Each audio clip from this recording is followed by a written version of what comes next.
जय गुरुदेव। बाबा जय गुरुदेव ने फरमाया, जय गुरुदेव वचनमाला। राजा महात्मा के शरण में रहकर शासन करते थे। स्वामी जी महाराज दयालु ने राजा को उत्तम स्थान दिया और कहा कि राजा को अपना धर्म समझना चाहिए और पहले राजा गुरु की शरण में रहकर शासन करते थे। अपने कर्तव्य का पालन करना गुरु द्वारा जानते थे। इसी प्रकार जनता भी गुरुजनों की शरण में रहकर सदाचारी बनी रहती थी और निज धर्म को समझती थी। टैक्स बिना राजकाज के लिए धन एकत्र नहीं हो सकता। इस वास्ते कर द्वारा धन एकत्र करना पड़ता ही है। उसके नियम भी होते हैं और समय समय पर कर वसूली के नियमों की और अधिक धन की भी परिस्थितियों के आधार पर जरूरत होती है, मगर उनका आधार एकमात्र यही होना चाहिए कि जनता से कर के रूप में जो धन समेटा जाए वह अधिकांश जनता के हितों में, मानव और समस्त जीवों के हितों में, देश के हित में और काम में लिया जाए, उसका दुरुपयोग न होने पावे। जैसा कि सूर्य की भांति टैक्स लेना चाहिए। सूर्य समुद्र से कर के रूप में जल खींचता है और संसार भर में बरसा देता है तथा वापस समुद्र को पहुंचा दिया जाता है। इसी प्रकार जनता से धन लेकर इस प्रकार से खर्च किया जाना चाहिए कि जनता उसका पूरा लाभ उठा सके, अपनी गरीबी दूर कर सके, अर्थात अपना धन वापस मय सूद के प्राप्त कर ले। जनता का धर्म भी यही है कि वह अपने ही हितों को सुविधाओं के लिए राजा को धन दे। धन भी वहीं से प्राप्त किया जाना चाहिए जहाँ धन हो। यह नहीं होना चाहिए कि निर्धनों पर बोझ डाला जाए, अन्यथा वो एक वक्त भूखा रहता है। जिसके पास कपड़े बनाने के लिए पैसा नहीं बचता, उस पर कानूनी रूप से बोझा डालना अन्याय है।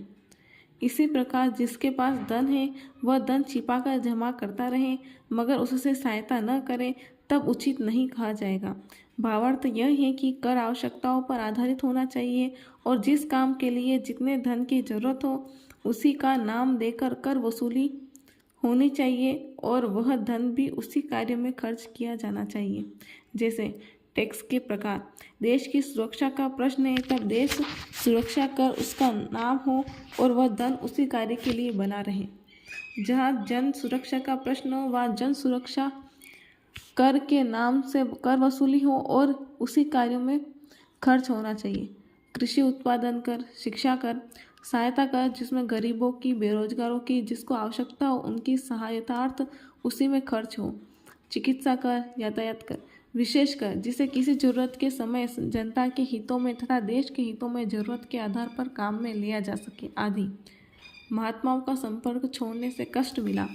इन सबके होते हुए ईमानदारी और सच्चाई की अत्यंत जरूरत है। हमने महात्माओं से जब तक संपर्क बनाए रखा तब तक कामकाज सही ढंग से ईमानदारी से चलता रहा, क्योंकि संत महात्माओं से यह भय रहता था कि उनसे छिपाकर कहीं कोई काम किया नहीं जा सकता था।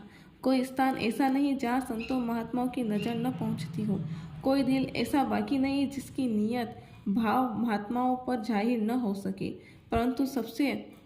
परंतु जब से संत महात्माओं का संपर्क जनता और राज्य ने त्याग दिया तब से ही व्यभिचार, दुराचार, अनाचार, कपट, छल और समस्त बुराइयां और महापाप छा गया। तभी दिनों दिन संसार की हालत बिगड़ती जा रही और बिगड़ती रहेगी।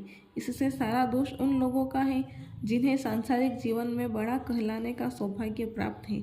जैसे आयु में, दर्जे में, बुद्धि में, कौशल में, पद में, धन में जो बड़ा है वह जब नीचा काम करता है तब छोटे वैसा ही करने लगते हैं। यही कृष्ण ने गीता में कहा कि यदि वेद कर्म धर्म का त्याग कर दें तो संसार भ्रष्ट हो जाए, उनके ही पद चिन्हों पर चलना सीख कर पतित और नष्ट हो जाए। मेहनत का फल मीठा होता है, पहले मेहनत करने की आदत डालो। सूरत से मेहनत करो तो सूरत का फल मिलेगा। जय गुरुदेव।